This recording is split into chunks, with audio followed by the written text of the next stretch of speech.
it, and we built it because we're so passionate about it. We're so into it. Me specifically, super duper into it.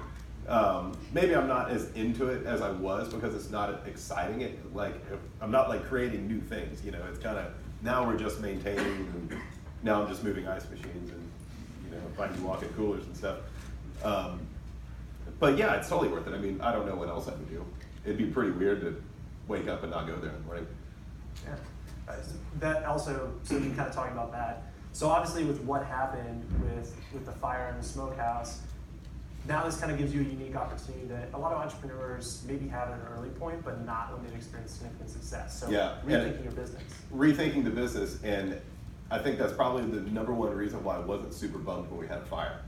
Like, I kind of woke up that Saturday morning, got a call at 5:30, so I was like, oh man, today's the day. We actually gotten back from vacation at 9:30 p.m. the night before.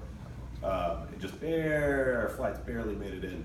And next morning, big eraser, just that vacation never really happened. I don't even know what we did, actually. I have no idea.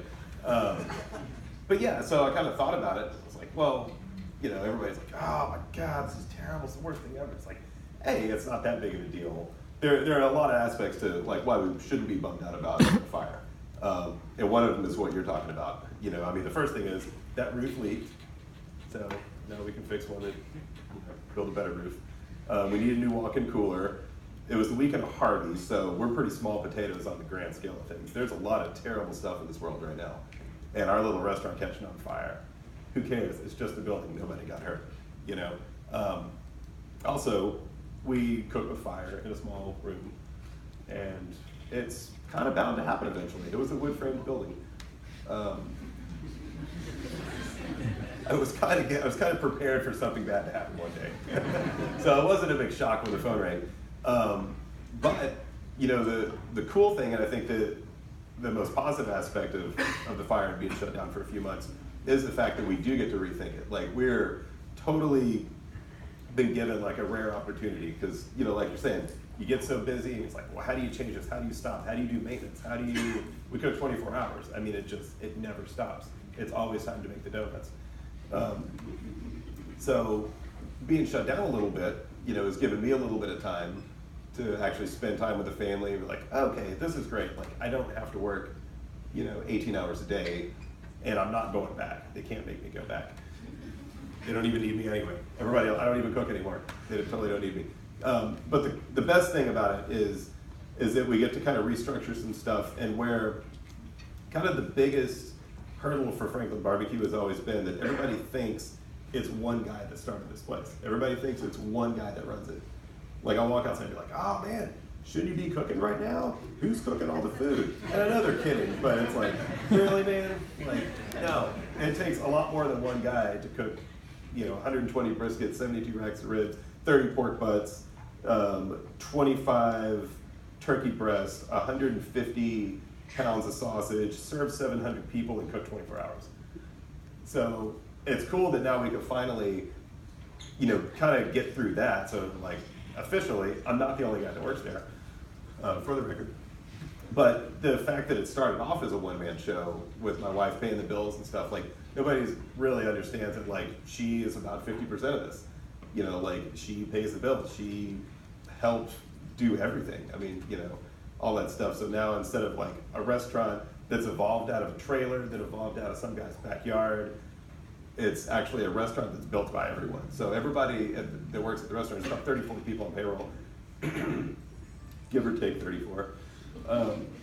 Everybody's getting paid, so everybody still comes in and they're hanging out and they're painting stuff, and we're cleaning stuff out and we're moving this, and there's 4 guys out at the welding shop.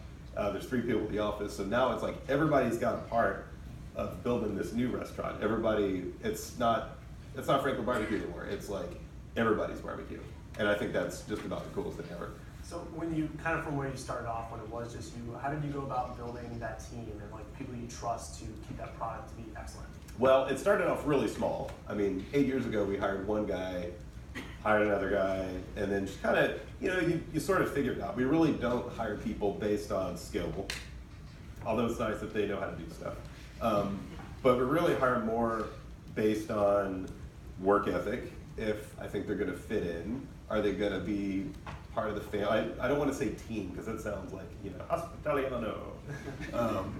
But, are they going to fit into our family? I mean, we spend a lot of time together. We cook 24 hours a day. There are people getting there at midnight. There are people leaving at 4 in the morning.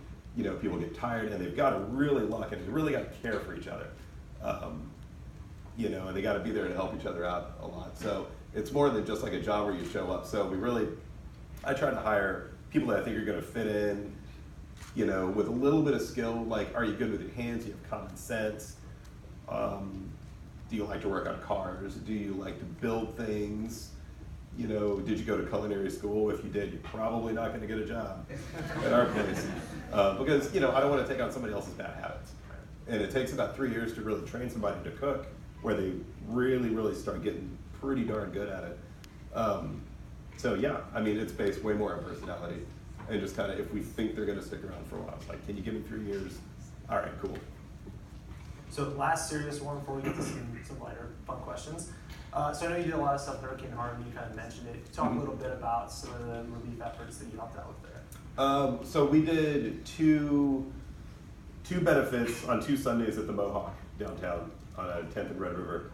And we just wanted to make some food and raise some money. I'm still waiting on all the invoices to come back to figure out exactly how much money we made. But I think we did pretty good. Is that an important part of what you guys do with Franklin's? Totally. Yeah, we are into giving money. Make a good bit too, so that's good. Yeah, it's okay. Share a little. All right, so this is one that I've been dying to ask. As soon as I got down, my favorite color is green. Yes. The other thing I've been dying to ask. So I moved down here about a year ago, and pretty much the first time I moved down here, I heard this story about no one skips the line at Franklin's. No one skips the line at Franklin's. I heard a story that Kanye got denied skipping the line. Is that true or false? So that was in the New York Times, and maybe got a little blown out of proportion. I never saw Kanye. Man, I know there's a Kanye pun in there. Kanye, tell me?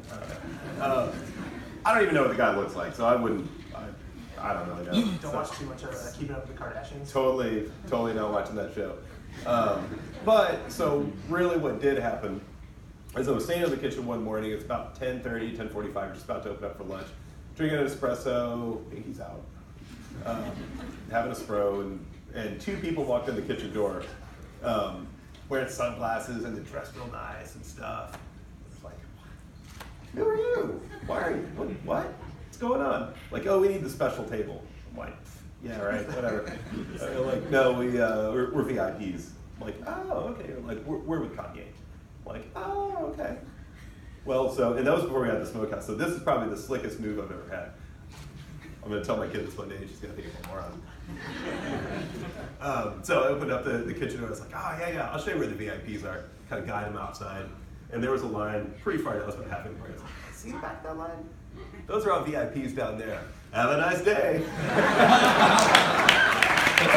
But I never saw the guy, so it's hard to say. There was a limo parked out front. But who knows? It could have been John Bon Jovi. I don't know. So is there a line skipping policy? I've heard Obama has skipped the line. Yeah. Obama did. He didn't ask. I think it would have been totally fine though. I was out running some errands and I got a call. I was like, man, you better get back here. This place is swarming with Secret Service. Like, yay! Whittled my way, whittled through campus. And I got there and we ended up hanging out for a little bit and stuff. But yeah, super rad guy. They kind of swooped in and hung out and yeah, seemed super nice. Did you sample everything? Just the brisket? They got a lot of food. They took a lot of food back to the plane. And cool. Yeah, he bought some people lunch, hung out. There's a cool picture of I actually was walking in the side door as he was walking out with a box of meat, and opened up the door and he was like right there. I was like, you! And he was like, you! And put down the meat and then we just talked for probably about like 45 minutes and kind of held our kiddo and just kind of, he had the backstory. He wasn't wearing an earpiece. He was pretty well-read fellow. Yeah, he might have read the story on the wall, I don't know. So he started in a trailer. That's cool. Blah, blah, blah, blah. It's real nice. Still an awesome opportunity. Yeah, for sure. So, based on that kind of experience, that obviously you go to Franklin's, the tailgate thing, what's the longest that you have waited in line personally? for any food? Ooh. Oh, I don't do lines. Totally kidding. I'm totally kidding. That would be pretty weird. Probably like an hour, I guess. I don't know. I've waited at Pecan Lodge for a while. That was probably only about 45 minutes, I guess. I don't know. I don't know that I've really stood in line for, not for the cronut. That's fair. Yeah. I think my longest. But if there was food and there was a line and I wanted that food, I certainly wouldn't complain about standing in line. It's Franklin barbecue that food. I'm pretty tired of eating barbecue. I'm just not that into it. Well, that actually brings me to the next question. So, okay, you've got perfect brisket. What's your favorite drink to pair with brisket? It depends on the day. It could just be a super ice cold, unsweetened iced tea. That's pretty good. But probably, so there are two types of barbecue. If it's a beverage to go with an entire tray of barbecue, if it was our barbecue, it would be a Pilsner. It would be like a Live Oak Pils or like a Pearl Snap or something like that. Clean, crispy, super sharp beer, not too heavy on the hops. But really, if I'm somewhere else and I'm just doing brisket or something really, really rich, for some strange reason, I really like a canned Dr. Pepper. Just warmed up a little bit. Maybe 55-degree range. Not straight out of the fridge. The flavors get a little different when they get warmed up. Is that the same thing in barbecue or just with Dr. Pepper? Just with Dr. Pepper. Just with Dr. Pepper. Don't try it with beer. Okay, so best restaurant in Austin, not named Franklin Barbecue. Oh, Uchiko for sure. Uchiko. Yeah, baby faves. What's the go-to meal there? 12 of everything. Is that the go-to meal at Franklin Barbecue, or is that a prescription for meat sweats? A little bit of both, actually. If you're a Franklin Barbecue, of course the brisket, but really the turkey's kind of my favorite thing. It's kind of a sleeper. But it would be weird if you stood in line and didn't get everything. You're like, just give me a choppy sandwich. I got it. You have people that do that though, right? I've had a few people try to order chopped beef sandwiches. They're just like, I don't know, give me a sandwich. I'm like, nah, here's 6 pounds. Nice day, hope it's worth it. So you also had a lady try to order fried chicken once. What did you say to her? I don't remember.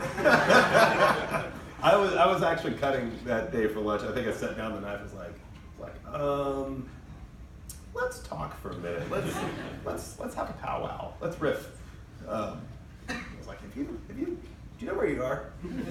He's like, I don't know. I was just hanging out. I was like, it's fine, but how hungry are you? And then I just made her food. But it's like, no chicken nuggets for you. And she liked it better than the chicken nuggets. I never followed up. Yeah, well. I think I was kind of hoping that she would just leave. What's your favorite non-Texas style barbecue? Oh, yeah, that's a good question. Nobody ever asked me that. Thanks. Whole hogs in one of the Carolinas. Okay. Yeah, I like 2 favorite bites would be Hemingway, South Carolina, Rodney Scott. Man, I can cook it. I cook a whole hog. And then a fellow named Sam Jones cooked some really, really amazing hog. That's actually when you think of like some of the best bites you've ever had of any food, where you just kind of close your eyes like, man, I never want to forget this. Crackling from Sam Jones is one of those bites. Straight off the pig at something that we were cooking together at. And yeah, that guy's pretty great. His restaurant is in Ayden, North Carolina, and then now he has a place in, I would say Charleston maybe, but he just opened a new place. But anyway, yeah, whole hogs in one of the Carolinas.